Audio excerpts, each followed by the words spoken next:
6.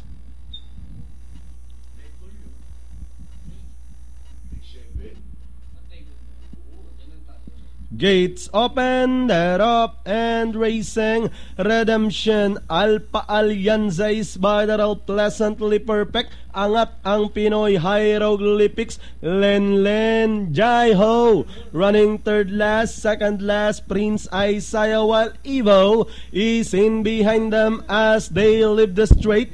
As they leave the straight, Alpha Alianza in command by about 4 lengths. Redemption is in second, racing in third, pleasantly perfect. Hieroglyphics racing in fourth, down in fifth, Len.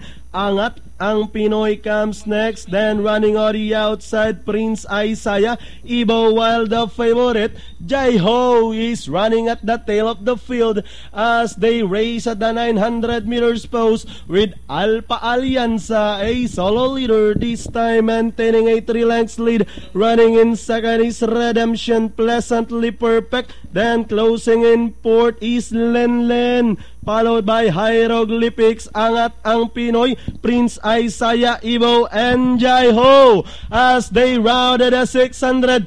Alpha Alianza is still leading the field by about 3 lengths. Pleasantly perfect getting closer in second. Redemption shuffle back in third, then comes Hieroglyphics. Len, angat ang Pinoy, Jai Ho moving up by the rail, and down the stretch they come. Alpha Alianza just in front, pleasantly perfect, moving up down on the inside to grab the lead.